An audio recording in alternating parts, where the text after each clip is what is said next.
The dust hadn't even settled on her husband's grave when Margaret Sullivan discovered that being a widow in Deadwood, South Dakota in 1876 meant being invisible, or, worse, visible in all the wrong ways. She stood at the counter of Henderson's General Store on that scorching July afternoon, her carefully penned list trembling slightly in her gloved hand, watching as Theodore Henderson's face transformed from practiced politeness to cold dismissal the moment he recognized her. The store smelled of coffee beans and leather, familiar scents that had once brought comfort, but now seemed to mock her changed circumstances. Margaret had come to town with the last of her egg money, desperate to purchase flour, salt, and a few other necessities to keep herself and her small homestead going for another week. "I am afraid I cannot help you today, Mrs. Sullivan," Henderson said, his voice carrying across the store with deliberate volume. Several other customers turned to watch, their conversations dying mid-sentence. "Your late husband's account remains unpaid, and I have a business to run." Margaret felt heat crawl up her neck that had nothing to do with the summer weather. "Mr. Henderson, I am not asking for credit. I have cash money right here." She placed 3 silver dollars on the worn wooden counter, the coins catching the light streaming through the front windows.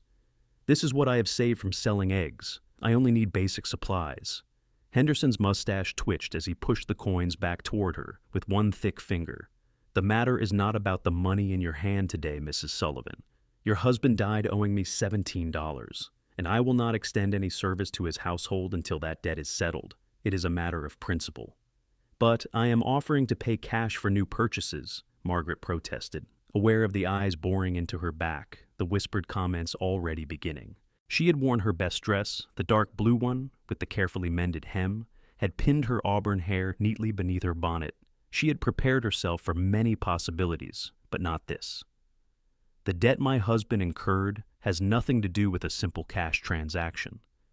"It has everything to do with it," Henderson said flatly. "Now, I must ask you to leave. You are holding up my other customers." Margaret glanced around the store, at the faces that had once nodded pleasantly to her on Sunday mornings, at the women who had brought food after Thomas died, and then slowly stopped visiting. Mrs. Hartwell near the fabric section looked away quickly. Mr. Peterson by the hardware pretended sudden interest in a box of nails. Only old Mrs. Chen, who ran the laundry, met her eyes with something like sympathy, but she said nothing. "Please," Margaret said quietly, hating the desperation in her voice, but unable to stop it. "I need flour. I need salt. I have the money right here." "Out," Henderson said, pointing toward the door, "before I have you removed." The humiliation burned through Margaret like wildfire. She snatched up her coins with shaking fingers, clutched her reticule to her chest, and turned toward the door. The store had fallen completely silent now, a dozen witnesses to her shame. She held her head high through sheer force of will, though tears blurred her vision as she pushed through the door and into the brutal afternoon sun. She made it 3 steps before her knees began to buckle, before the full weight of her situation crashed down upon her. No credit at the store, 3 silver dollars to her name, a homestead with a leaking roof and fields she could not tend alone. She was 23 years old and utterly alone in a town that had decided she was less than nothing. "Ma'am? Excuse me, ma'am?" The voice was deep and unfamiliar, touched with a soft drawl that spoke of somewhere farther south. Margaret blinked hard, wiping at her eyes with the back of her hand before turning. The man standing a respectful distance away was tall, broad-shouldered in a way that suggested hard work rather than bulk, with sun-darkened skin and dark hair that curled slightly beneath his hat. He wore typical cowboy attire, well-worn but clean, and his brown eyes held an expression of genuine concern that made her throat tighten dangerously. "I apologize for intruding," he said, removing his hat to reveal more of that dark, wavy hair. "But I could not help overhearing what happened in there. Name's James Morrison. I work at the Double R Ranch, about 5 miles north of town." "Mrs. Margaret Sullivan," she replied automatically, though her voice came out rough. "And you need not concern yourself with my troubles, Mr. Morrison. I will manage." "I am sure you will," he said gently. "But managing does not mean you have to do so without help when it is offered. Would you allow me to purchase those supplies for you? Consider it a loan, if it makes you more comfortable, to be repaid whenever you are able." Margaret stared at him, trying to read ulterior motives in his expression and finding none. He simply stood there, hat in hand, waiting patiently for her answer. She should refuse. Every rule of propriety demanded she refuse. But propriety would not fill her empty flower bin or season the last of her garden vegetables. "I could not possibly accept," she said, even as everything in her screamed to say yes. "We are strangers, Mr. Morrison." "Then we will remedy that," he said with a small smile. "I have been in Deadwood about 4 months now. Came up from Texas looking for work and found it at the ranch. I have no family taking up my wages, and I have been looking for a way to be useful in this town beyond punching cattle. Please, Mrs. Sullivan, let me help."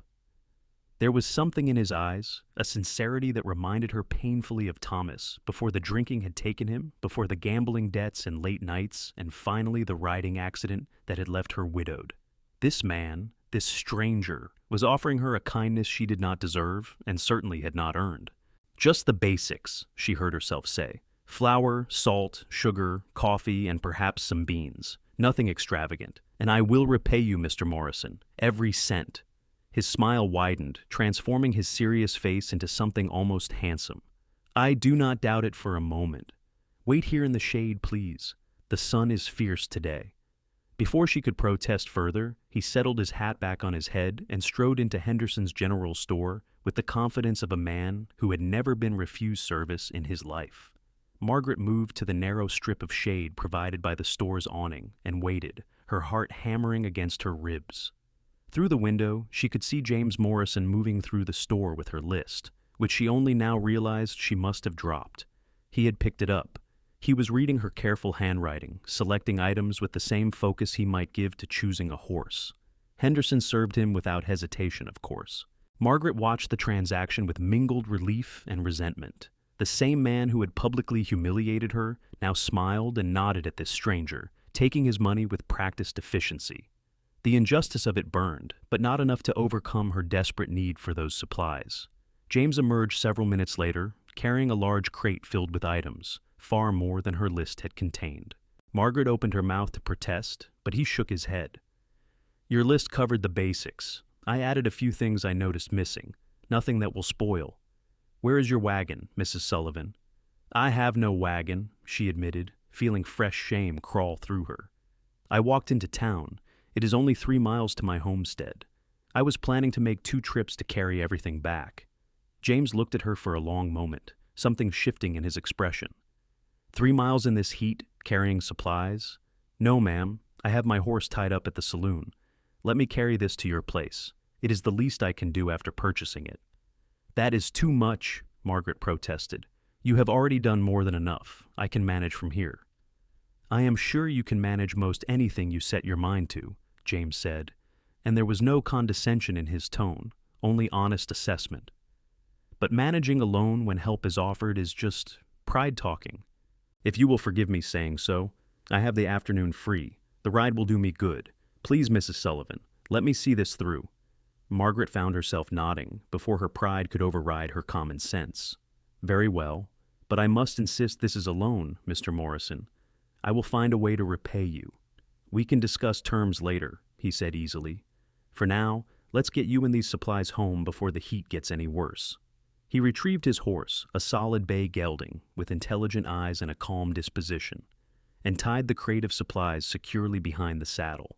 Then he insisted on walking beside Margaret rather than riding, leading his horse by the reins as they set off down the dusty main street of Deadwood. Margaret was acutely aware of the eyes following them, the new gossip their pairing would generate, but James seemed oblivious to it all. He walked with an easy stride that spoke of long days in the saddle, his free hand occasionally gesturing as he talked.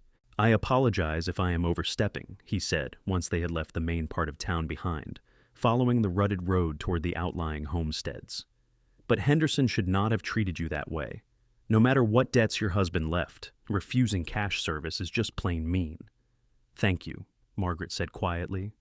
"Though I suspect it is less about the money and more about his desire to acquire my land.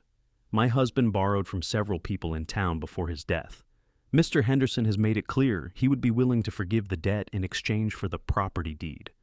James glanced at her sharply. "Is he pressuring you to sell?" "Not in so many words," Margaret said carefully. "But actions like today make his intentions clear. If I cannot purchase supplies, I cannot sustain myself. If I cannot sustain myself, I will have no choice but to sell. That is despicable, James said with quiet heat. Forgive me, but that is taking advantage of a difficult situation. It is business, Margaret said bitterly. At least, that is what he would call it. My homestead sits on good land with water access. In a town like Deadwood, that makes it valuable. They walked in silence for a few moments, the only sounds the crunch of their feet on the dirt road, the jingle of the horse's tack, and the distant call of a crow. The heat pressed down like a physical weight, and Margaret could feel sweat gathering beneath her collar, but the discomfort was nothing compared to the relief of having supplies secured, of not having to figure out how to survive the next week, on nothing but garden vegetables and hope. "What brought you to Deadwood?" Margaret asked, partly to fill the silence and partly because she was genuinely curious. "You said you came from Texas?" "Yes, ma'am. Small town outside San Antonio. My parents had a little ranch, nothing fancy, but it was home. They both passed within a year of each other about 18 months back. Fever took my mother, and my father just seemed to give up after that. I sold the property to settle their debts and decided to head north, see some country, find work. The Double R was hiring when I arrived, and I have been there since." "I am sorry for your loss," Margaret said softly, recognizing the grief that flickered across his face. Losing both parents so close together must have been difficult. "It was," James admitted. "Still is some days, but work helps. Keeping busy helps. And they raised me to believe in helping folks when you can, so I try to honor that when opportunities present themselves." Margaret felt something warm bloom in her chest, gratitude mixed with something else she was not quite ready to name. "Well, you certainly helped me today, Mr. Morrison, more than you know." "James, please," he said. "Mr. Morrison was my father, and I am glad I was there. Right place, right time, I suppose." "Or Providence," Margaret said, surprising herself. She had not thought much about Providence or God or any of it since Thomas died, since the prayers for his recovery had gone unanswered. But standing here on this dusty road with a kind stranger who had appeared exactly when she needed help most, it was hard not to wonder. "Maybe so," James agreed. "I'm inclined to believe there is some order to things, even when it does not feel like it." They crested a small rise, and Margaret's homestead came into view. It was modest, a small cabin with a covered porch, a barn that desperately needed repairs, a chicken coop, and several acres of land that had once held promise. Now, with weeds encroaching on the garden and the fences sagging, it looked as worn and desperate as Margaret felt. She saw James take it all in, his expression carefully neutral, and felt fresh shame wash over her. "It needs work," she said, defensive despite herself. "My husband became ill last autumn, and I have been managing alone since then. There is only so much one person can do." "It is a good piece of land," James said, and she could hear he meant it. "Strong bones to the place. It just needs some attention. How long have you been here?" 3 years, Margaret said. "We came from Ohio, full of dreams about making a new start. Thomas had heard about the gold in these hills, but he was never a miner. He wanted to farm, to build something lasting. It worked well enough the first year. Then he started gambling, started drinking, and everything fell apart." She had not meant to say that much, to reveal that much. But something about James invited confidence. He nodded thoughtfully, not judging, just listening. They walked up the path to the cabin, chickens scattering before them, and Margaret felt the familiar weight of isolation lift slightly. For the first time in months, her home did not feel quite so lonely. James untied the crate from his horse and carried it up onto the porch as though it weighed nothing. "Where would you like this, Mrs. Sullivan?" "Inside, please. On the table." Margaret hurried ahead to open the door, acutely aware of the cabin's dim interior, the sparse furnishings, the flowers she had picked yesterday wilting in their jar on the windowsill. But James did not seem to notice or care. He set the crate down carefully and stepped back. "Thank you," Margaret said, emotion suddenly thick in her throat. "I cannot express how much this means to me, James. You have shown me a kindness I will not forget." "It was my pleasure," James said, and again she heard the sincerity in his voice. He moved toward the door, then paused. "Mrs. Sullivan, I hope you will not think me forward for saying this, but if you ever need help around the place, repairs or heavy work, I would be happy to lend a hand. I am off on Sundays, and the ranch gives us a half day on Wednesdays. It would be no trouble." Margaret stared at him, torn between desperate need and ingrained propriety. "I could not ask that of you." "You are not asking," James pointed out gently. "I am offering. There is a difference.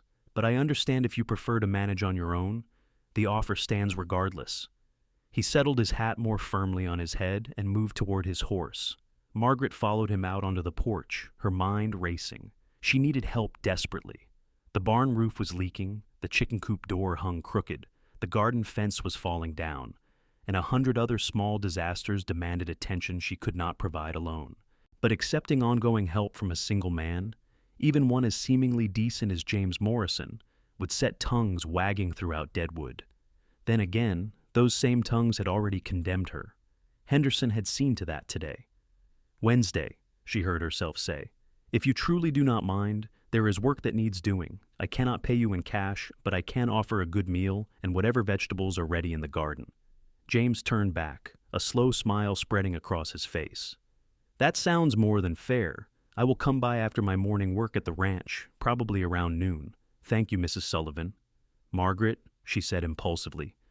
"If you're going to be working on my property, you should call me Margaret." "Margaret," he repeated as though testing the name. "I will see you Wednesday then, Margaret." He swung up into his saddle with practiced ease, tipped his hat to her, and urged his horse into an easy trot down the path. Margaret stood on the porch and watched him go, one hand raised in an automatic wave, her heart doing strange things in her chest. She did not know what to make of James Morrison, this stranger who had appeared like an answer to a prayer she had not quite prayed.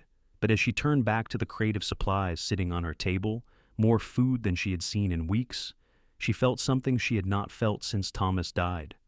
Hope. The next 3 days passed in a strange suspended animation. Margaret threw herself into the work of the homestead with renewed energy, fueled by adequate food and the knowledge that help was coming. She weeded the garden with fierce determination, collected eggs from her dozen hens, mended the torn screen on the window, and made a list of everything that needed repair. The list grew alarmingly long, far more than could be accomplished in a single afternoon, but she carefully prioritized. The barn roof first, before the next rain, then the chicken coop door, then the garden fence. She also cooked, preparing a meal worthy of the help she was receiving. Wednesday morning found her up before dawn, kneading bread dough by lamplight, a chicken stewing on the stove with vegetables from the garden, a dried apple pie cooling on the sideboard. It was too much, probably, but she needed James to understand that she was not a charity case, that she could hold up her end of this arrangement.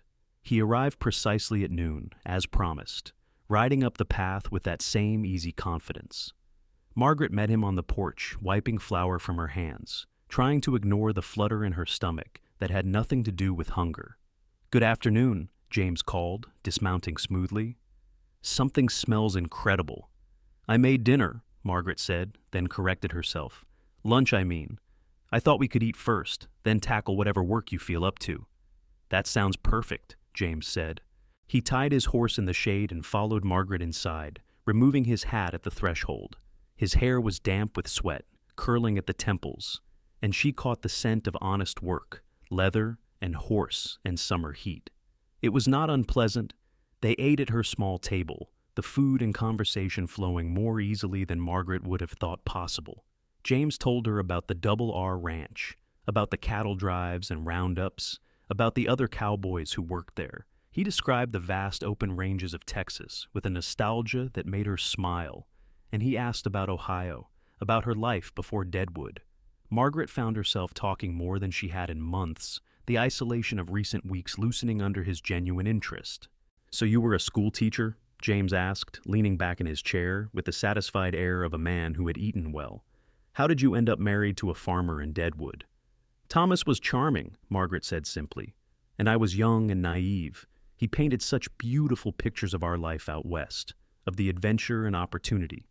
My parents had both passed, and I had nothing tying me to Ohio. When he proposed, it seemed like fate. But it did not work out the way he promised," James said quietly. "No," Margaret admitted. "Thomas had dreams but no discipline. He worked hard when the mood struck him, but he was easily distracted. Poker games, drinking with the men in town, schemes to get rich quick. By the time he died, we were drowning in debt, and I was drowning in disappointment."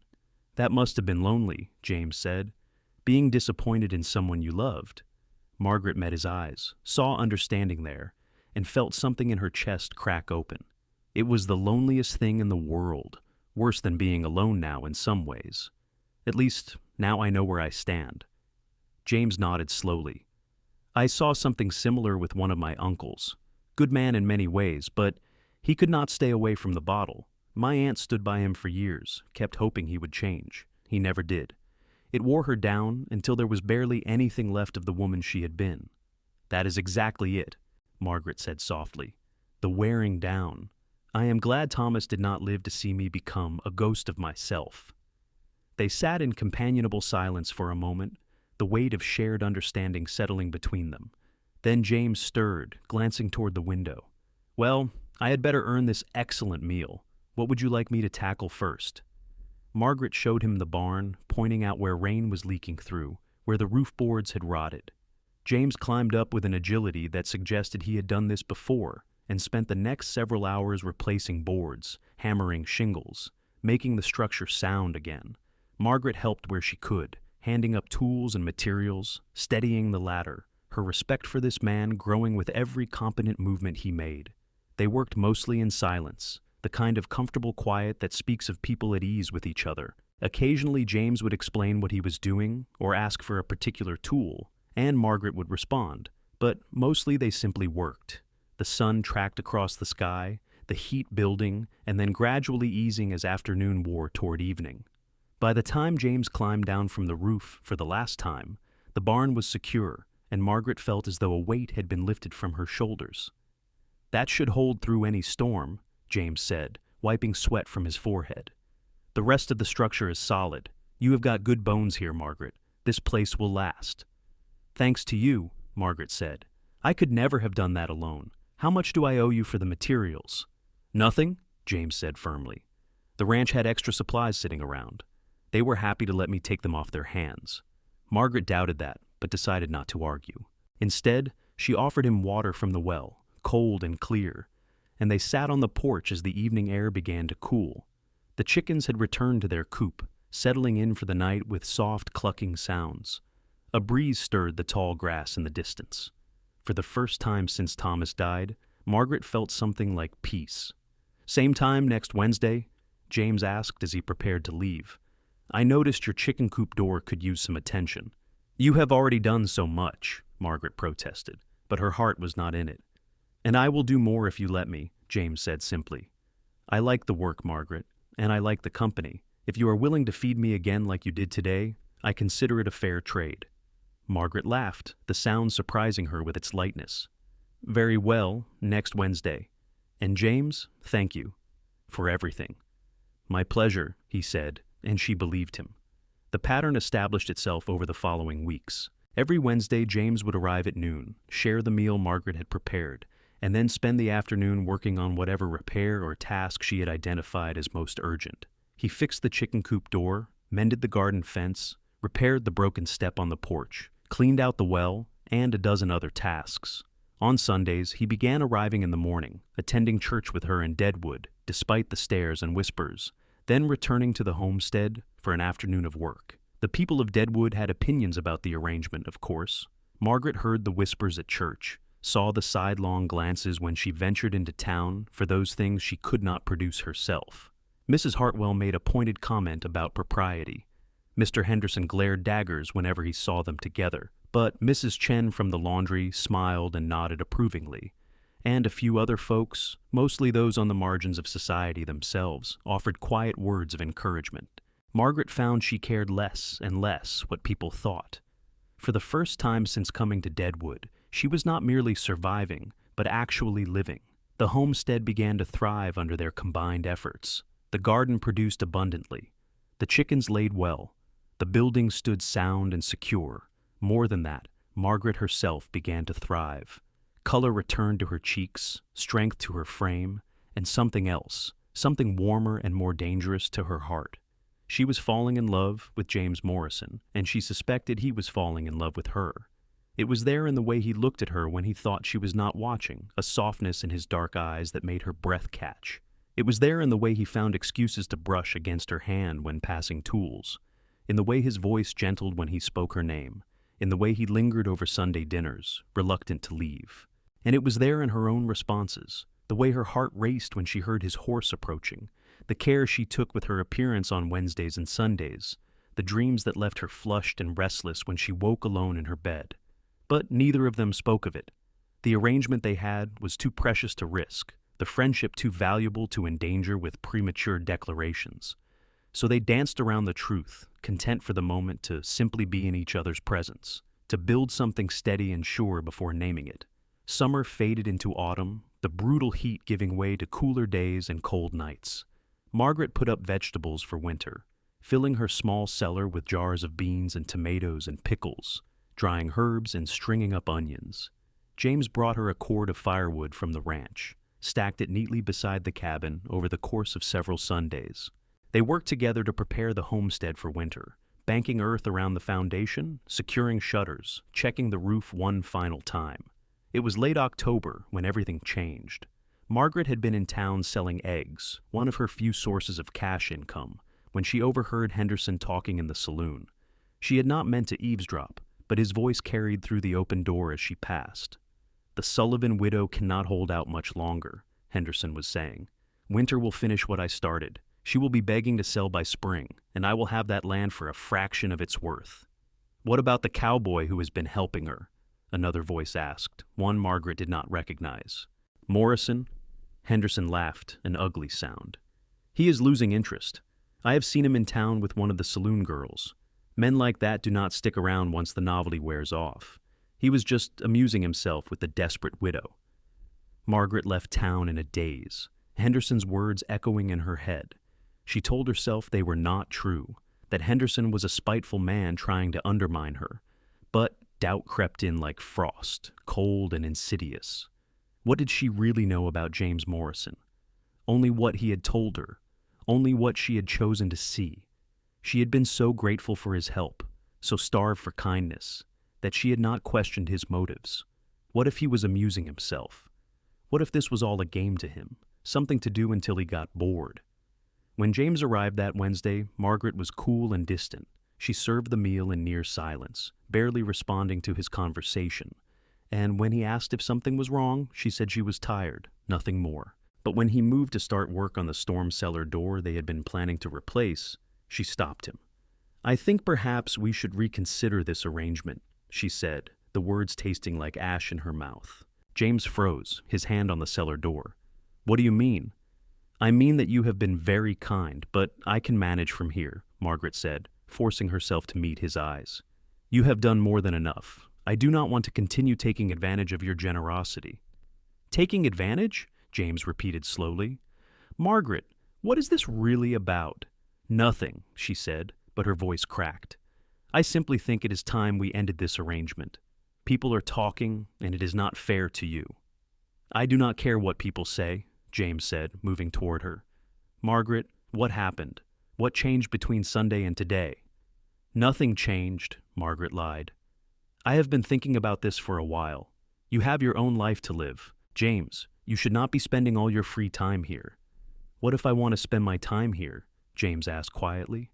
"What if this is exactly where I want to be?" Margaret felt tears prick her eyes and blinked them back furiously. "You should want more. You should want someone without all this baggage, without debts and a failing homestead, and a dead husband's reputation hanging over her head." Understanding dawned in James's eyes.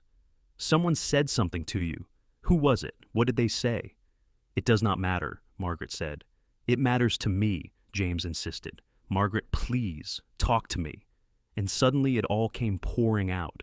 Henderson's words, the doubts, the fear that she had been fooling herself all along, that James had never seen her as anything more than a charity case or a temporary diversion. James listened without interrupting, his expression growing darker as she spoke, and when she finished, he stood silent for a long moment. "Do you believe that?" he finally asked. "Do you truly believe I have been amusing myself with you?" "I do not know what to believe," Margaret whispered. James took a step closer, then another, until he stood directly in front of her. "Then, let me be clear.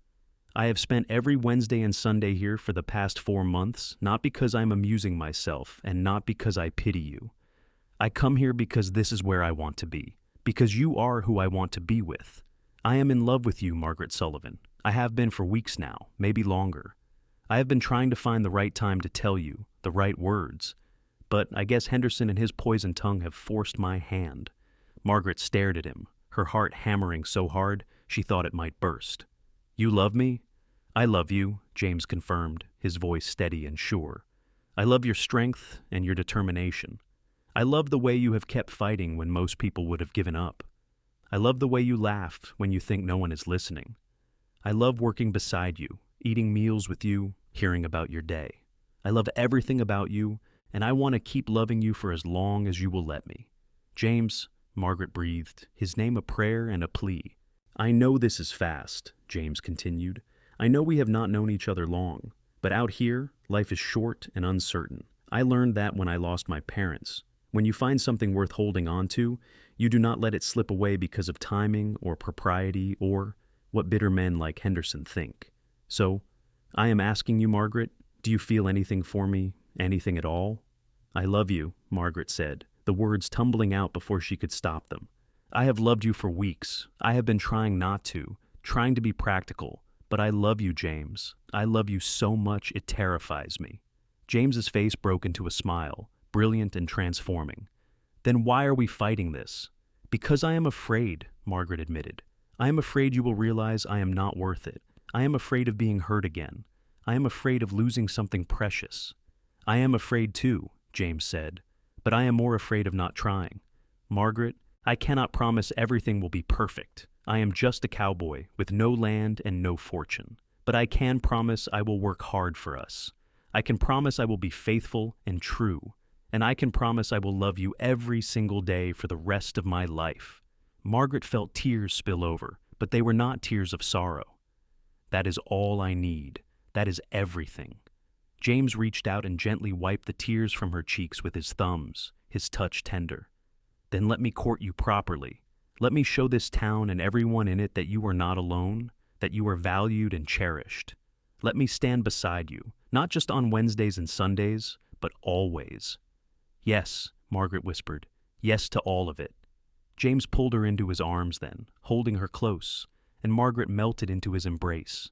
She could feel his heart beating against her cheek, steady and strong, and she wrapped her arms around his waist, holding on tight. They stood like that for a long time, two people who had been alone finding solace and strength in each other. When they finally pulled apart, James was still smiling. "I should probably still fix that cellar door," he said. "But first, may I kiss you?" Margaret laughed, giddy with relief and joy. "I would like that very much." He kissed her softly, sweetly, a promise of more to come, but restrained by respect and care. Margaret had been kissed before, by Thomas in the early days when he had still been trying. But this was different. This was a kiss between equals, between two people who truly saw each other. When they broke apart, both of them were breathless. "I will definitely be fixing that cellar door now," James said, sounding slightly dazed. "Otherwise, I might forget myself entirely." Margaret laughed again, feeling lighter than air. "Go fix the door, cowboy. I will be right here."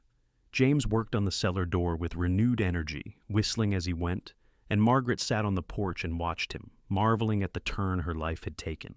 This morning, she had been preparing to send him away forever. Now she was planning a future with him. The shift was dizzying, but it felt right in a way nothing had felt right since Thomas died. When the work was done and the sun was setting, painting the sky in shades of orange and purple, James sat beside her on the porch step.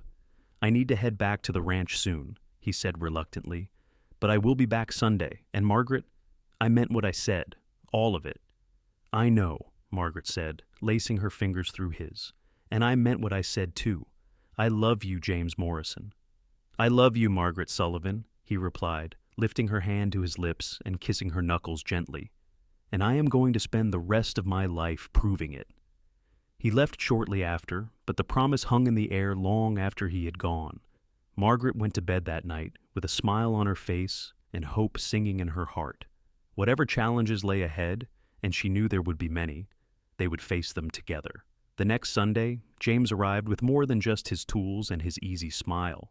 He brought a ring, simple but beautiful, a silver band with a small turquoise stone. He knelt on her porch in front of half the congregation from the church who had followed them home out of curiosity, and he asked her to marry him. Margaret Sullivan, "You are the strongest, bravest, most remarkable woman I have ever met," he said, his voice carrying across the yard. "I know I do not have much to offer yet, but I promise to spend my life building something worthy of you. Will you marry me?" Margaret looked down at him, at this good man who had appeared in her life when she needed him most, and felt her eyes fill with happy tears. "Yes," she said clearly, wanting everyone to hear. "Yes, James, I will marry you." The witnesses applauded, some enthusiastically, others reluctantly, but Margaret did not care about them. She cared only about James slipping the ring onto her finger, standing up and pulling her into his arms, kissing her in front of God and everyone. It was scandalous and perfect and exactly right. They were married 3 weeks later in the small church in Deadwood. Mrs. Chen helped Margaret make a simple dress from fabric James had purchased, cream-colored with delicate embroidery. Several of James's friends from the Double R Ranch attended, good men who treated Margaret with respect and welcomed her into their circle. A few townspeople came as well, those who had quietly supported her through the difficult months. Henderson did not attend, but his absence was a gift. The ceremony was brief and heartfelt, conducted by the circuit preacher who came through Deadwood once a month. Margaret spoke her vows with a steady voice, promising to love and honor this man who had saved her in more ways than one. James's voice was equally steady, his eyes never leaving her face as he pledged his life to hers. When the preacher pronounced them man and wife, James kissed her with enthusiasm that made several of the older ladies gasp and giggle. Margaret did not care. She was married to James Morrison, and nothing else mattered. They held a small celebration at the homestead afterward, their friends bringing food and drink, music and laughter. Someone had a fiddle, and there was dancing on the porch as the sun set. James waltzed Margaret around the packed earth of the yard, holding her close, both of them grinning like fools. "How does it feel to be Mrs. Morrison?" he asked, his lips close to her ear. "Like coming home," Margaret said. "Like everything finally makes sense." "I know exactly what you mean," James said, spinning her out and then pulling her back in. "I have been drifting since my parents died, just going through the motions. But the moment I saw you standing outside Henderson's store, something clicked into place. I did not understand it then, but I do now. You are my purpose, Margaret. You are my home." "And you are mine," Margaret said, her throat tight with emotion. "I love you, James." "I love you too," he said, kissing her temple, her cheek, her lips. "Forever."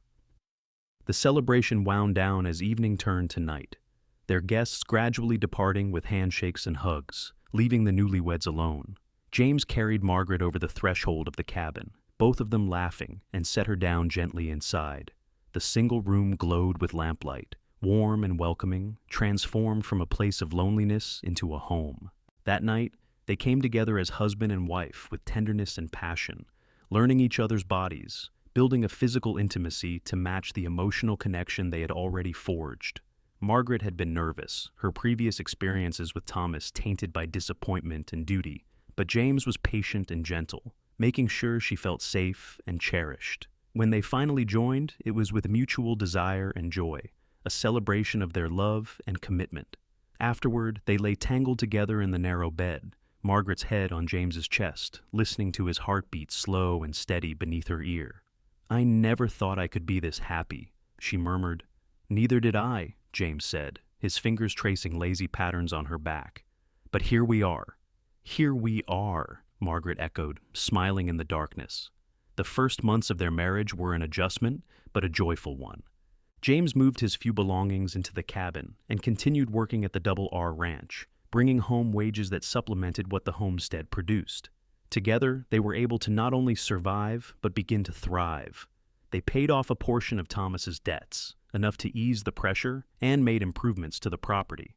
James built a proper chicken house with nesting boxes, expanded the garden, and began talking about getting a milk cow in the spring. Winter came hard that year, with snow piling deep and temperatures dropping below zero. But the cabin was snug, the cellar was full, and Margaret and James weathered it together.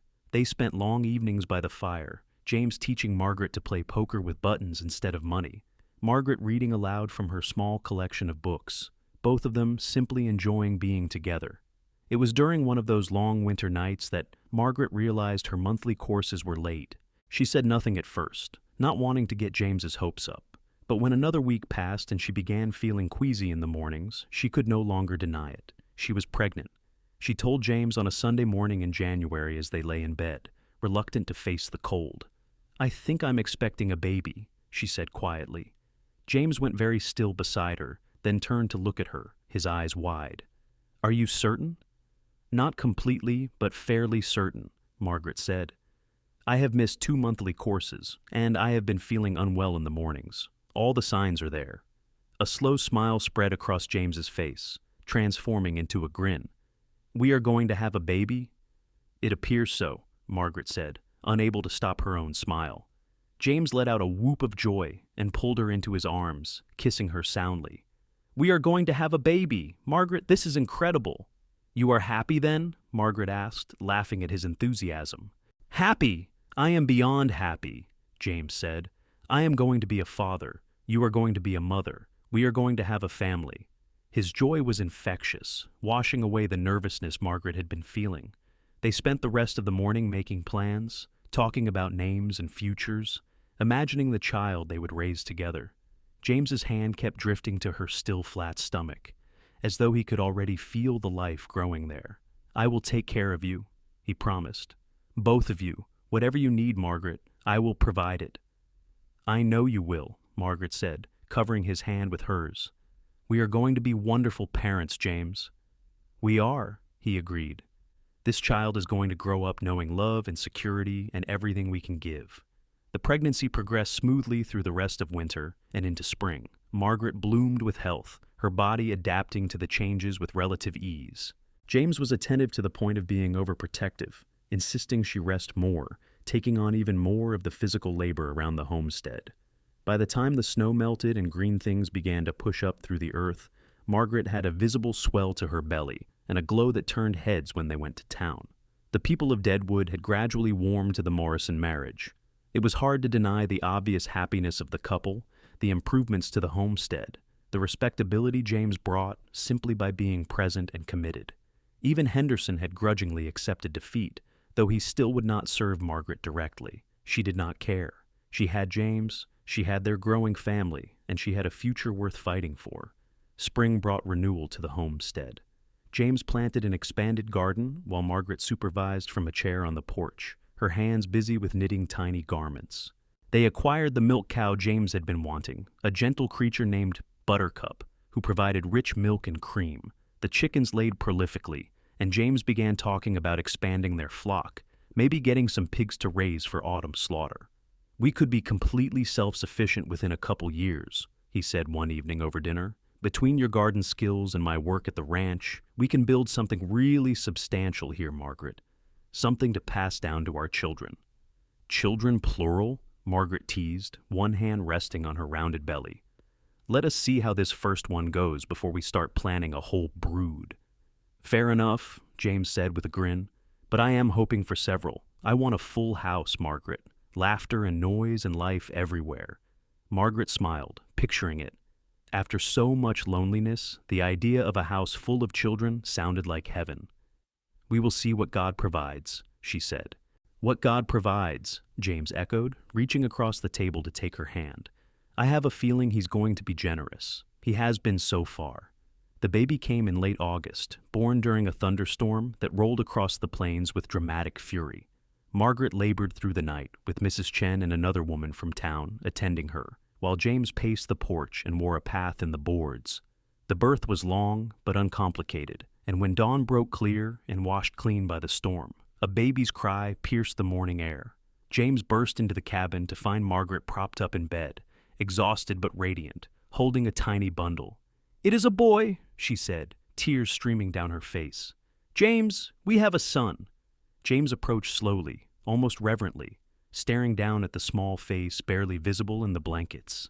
The baby had dark hair like his father, but Margaret's nose and chin. He was perfect, tiny and red and absolutely perfect. "Can I hold him?" James asked, his voice rough with emotion. Margaret carefully transferred the baby into James's arms, watching as her husband cradled their son with infinite care.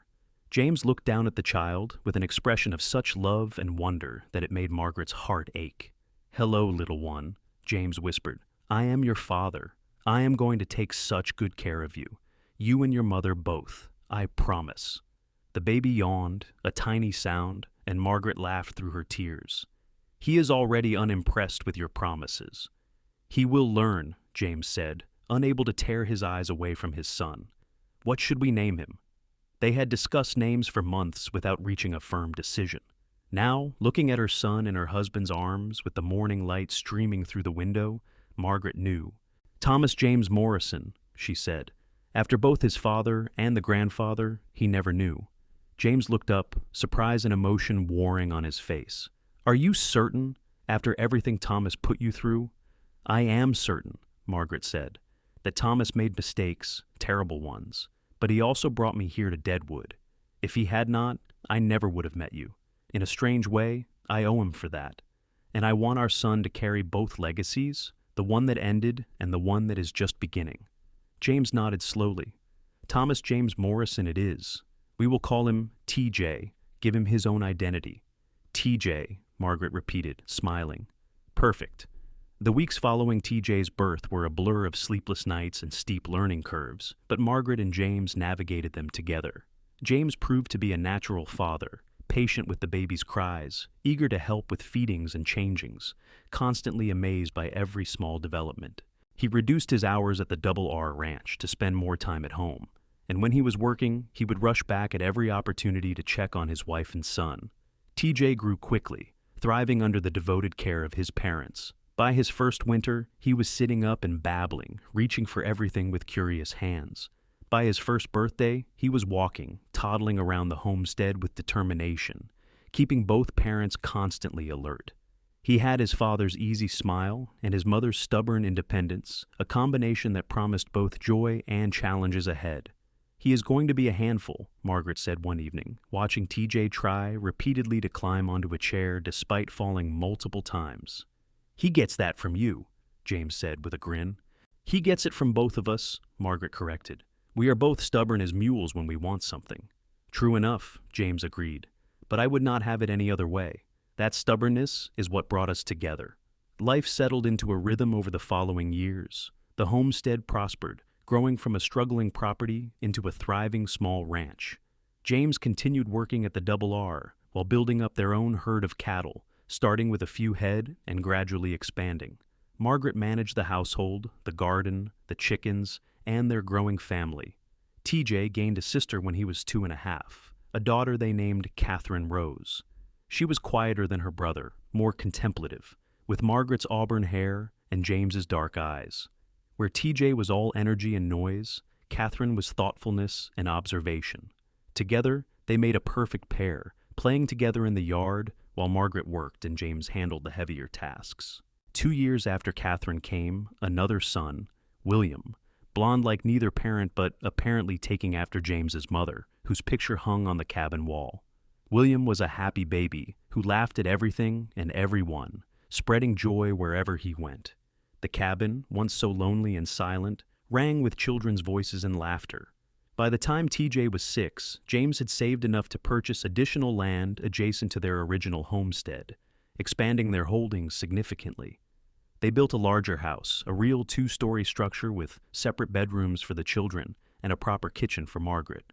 The old cabin became a bunkhouse for the occasional ranch hand James hired during busy seasons.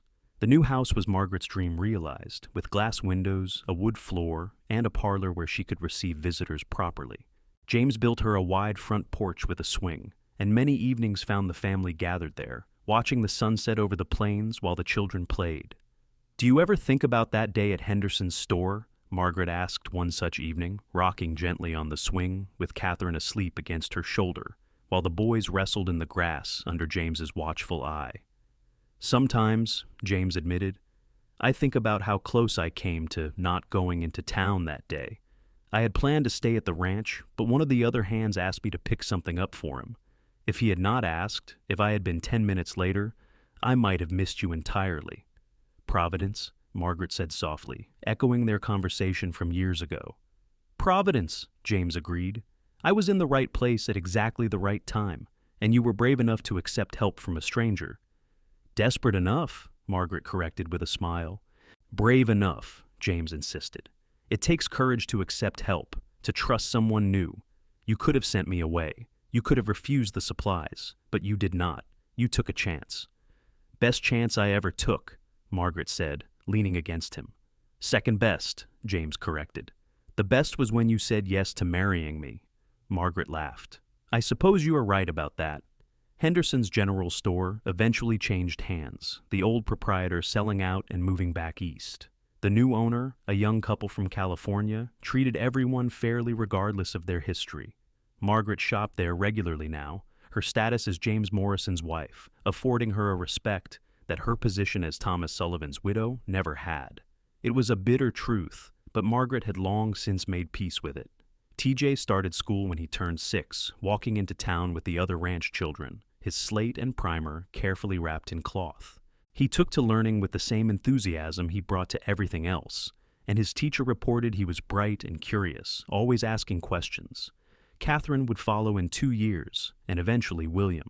As the children grew, James taught them to ride, to rope, to handle the cattle. Margaret taught them letters and numbers, Bible verses and proper manners. Together, they were raising children who understood both hard work and education, who knew the value of land and family and commitment.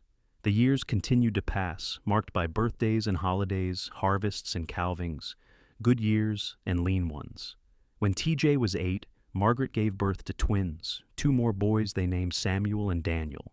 James joked that they were trying to populate the entire territory themselves, but his joy at each new addition was unmistakable. The house expanded again, adding more rooms, and the ranch continued to grow. James hired on full-time help, young cowboys who reminded Margaret of James when she first met him, hard-working and eager to prove themselves. Some moved on after a season or 2, but others stayed, becoming part of the extended family that the Morrison Ranch represented. Margaret kept in touch with Mrs. Chen, who had become a true friend over the years. The older woman was always ready with advice on everything from stubborn stains to stubborn children, and she doted on the Morrison brood like a grandmother. When her own health began to fail, Margaret and James took her in, giving her a room in the house and caring for her until she passed peacefully in her sleep at the age of 73. She was good to me when no one else was, Margaret said at the simple funeral they held. I will never forget that kindness.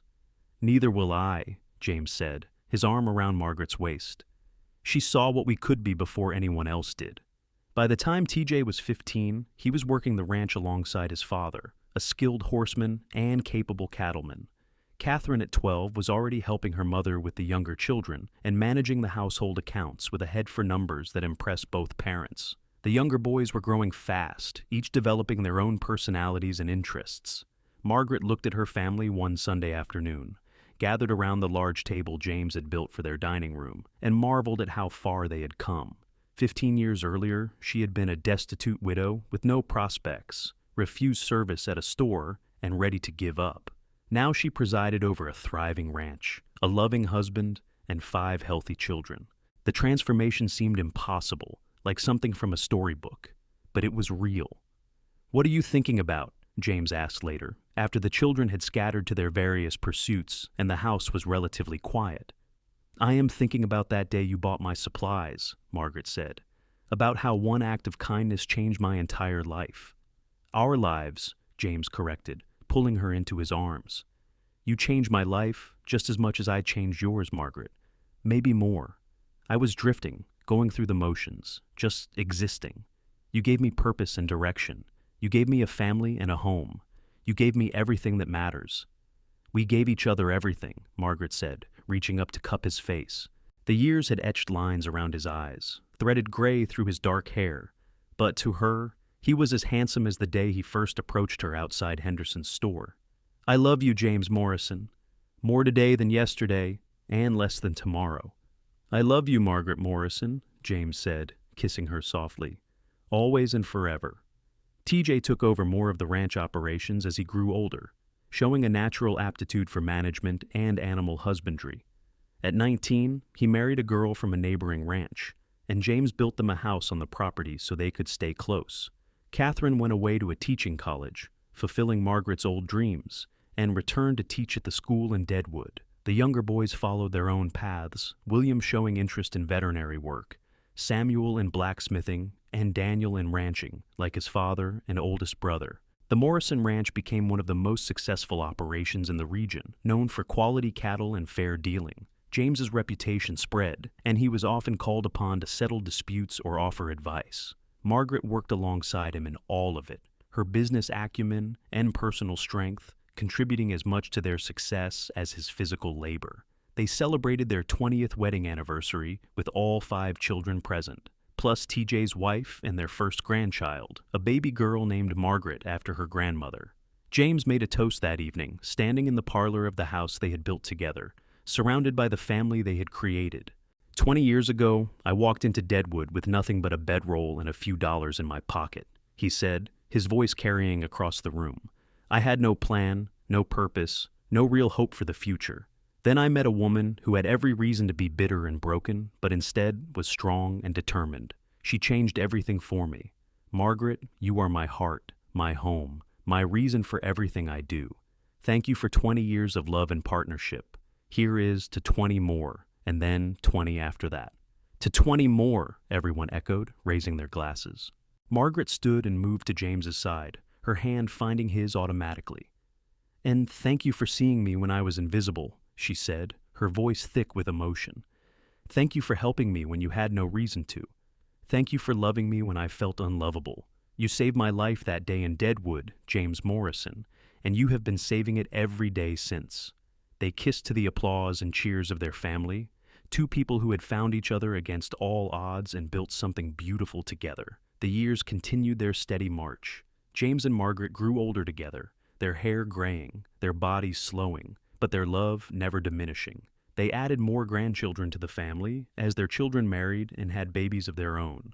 The Morrison Ranch expanded again under TJ's management, with William joining him after completing his veterinary training. Catherine married a lawyer and split her time between Deadwood and the ranch. Samuel opened a successful blacksmith shop in town, and Daniel took over a section of the ranch to start his own herd. By their 30th anniversary, James and Margaret were grandparents to 12 grandchildren, ranging from toddlers to teenagers. The house was always full during holidays, bursting with noise and life and love. Margaret would sit in her chair by the fire, James beside her, and watch the chaos with deep satisfaction. "We did this," she would say, marveling at it all. "We did this," James would agree, squeezing her hand. They were in their 50s when James's health began to decline. Nothing dramatic at first, just a persistent cough that would not go away, a tiredness that rest did not cure. The doctor in Deadwood diagnosed a lung ailment, likely from years of breathing dust and working in all weather. There was no cure, just management, and James accepted it with the same steady calm he brought to everything else. "We knew we were not immortal," he said when Margaret cried upon hearing the diagnosis. "We have been blessed with 35 good years together, Margaret. Not everyone gets that." "I want 50 more," Margaret said fiercely. "I want to grow ancient with you." "I will do my best," James promised, and he did. He managed his illness carefully, taking the medicines the doctor prescribed, resting when he needed to, but still refusing to give up completely.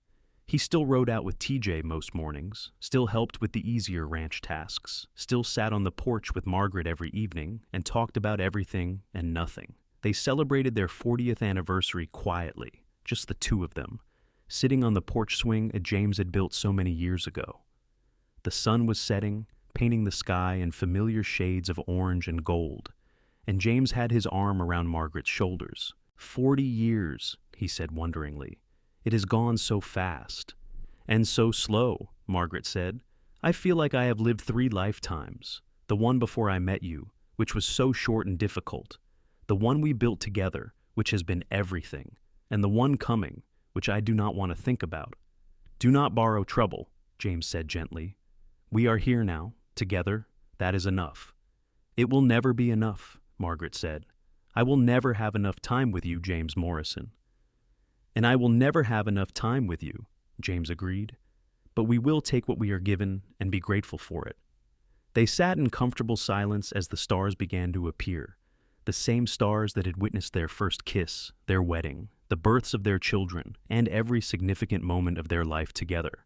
Margaret thought about the girl she had been at 23, desperate and alone, and hardly recognized her. That girl had been shaped by loss and disappointment, The woman she was now had been shaped by love and partnership.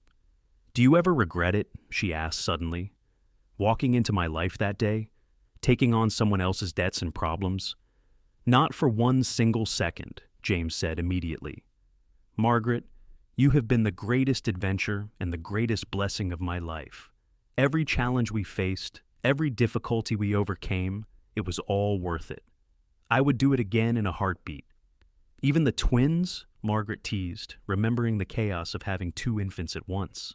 "Especially the twins," James said with a chuckle. "They kept life interesting." Margaret laughed, the sound lighter than it had been in weeks. "That they did, that they all did." "We raised good children," James said, "and they are raising good children. The Morrison name means something in this territory now, Margaret. It means honesty and hard work and family. That is our legacy." "It is a good legacy," Margaret agreed. "But you are my legacy, James. You are the best thing I ever did." James turned to look at her, his eyes still bright despite his illness. "And you are mine. Everything good in my life traces back to you. I love you, Margaret. More today than yesterday." "And less than tomorrow," Margaret finished, their old exchange bringing tears to her eyes. "I love you too, James. Always." They kissed softly as the night settled around them, two people who had weathered everything together and would weather whatever came next the same way. James lived for 3 more years after his diagnosis, better years than the doctors had predicted, and Margaret treasured every single day. When he finally passed, it was peacefully in his sleep. Margaret curled beside him in the bed they had shared for 43 years. He was 68 years old, a respectable age for the time and place, but it felt far too young to Margaret. The funeral was attended by hundreds of people, testimony to the life James had lived and the impact he had made. His children and grandchildren spoke of his kindness and wisdom, his friends of his integrity and fairness, his community of his generosity and leadership. Margaret sat in the front pew of the church and listened to them describe the man she had loved and felt grateful beyond measure that she had known him, had loved him, had been loved by him. After the funeral, as the family gathered at the ranch, TJ approached his mother. He was 50 now, with gray in his hair and lines on his face, but his eyes were the same as his father's had been, warm and kind. "Mother, I know this is hard," he said, "but I want you to know that you will always have a home here. This ranch is yours as much as it was Father's, more maybe. You built this place together." "Thank you," Margaret said, patting his hand. "But I will be fine. Your father and I planned for this eventuality. I have everything I need." And she did. She had financial security, a home, a large and loving family, and 43 years of beautiful memories. The grief was real and raw, cutting deep, but so was the gratitude. She had been given a second chance at life when James Morrison bought her supplies outside Henderson's General Store all those years ago. He had given her love and partnership, children and grandchildren, purpose and joy. Margaret lived another 15 years after James's passing, watching her grandchildren grow and marry, welcoming great-grandchildren into the world, presiding over the ranch and the family with quiet authority. She never remarried, never even considered it. James had been her love, her only love, and she was content with the memories they had created together. She told the story often to her grandchildren and great-grandchildren, the tale of how a cowboy bought supplies for a desperate widow and changed both their lives forever. It became a family legend, proof that kindness mattered, that one small act could ripple outward and touch generations. "Your great-grandfather was the finest man I ever knew," she would say, her voice still strong, even in her 80s. "He saw me when I was invisible. He helped me when I had nothing to offer in return. And he loved me when I felt unlovable. That is the kind of person you should all strive to be. That is the Morrison legacy." Margaret passed away peacefully in her sleep at the age of 87, surrounded by 3 generations of descendants, all of whom owed their existence to a chance meeting in Deadwood and a cowboy who chose kindness over indifference. She was buried beside James on the hill overlooking the ranch, their matching headstones testament to a love that had endured everything life could throw at it. The Morrison Ranch continued to thrive for generations, the land and legacy passing from parent to child to grandchild, but always with the story of how it began. The story of Margaret and James, of refused service and unexpected kindness, of love born from hardship and strengthened by partnership. It was a story worth telling, worth remembering, worth honoring. Because in the end, it was a story about what really mattered: love, family, and the courage to accept help when it was needed most. It was a story about second chances and new beginnings, about two lonely people finding each other and building something beautiful together. It was a story of the Wild West, yes, but more than that, it was a story of the human heart and its incredible capacity for hope, resilience, and love. And like all the best love stories, it had a happy ending, one that echoed through time and touched countless lives, all because a cowboy saw a woman in need and decided to help. That single choice, that one moment of compassion, had changed everything. The Morrison family flourished for over a century, spreading across the territory and eventually the state, but they never forgot their roots. Every generation heard the story, learned the values, understood that their prosperity had started with an act of simple human decency.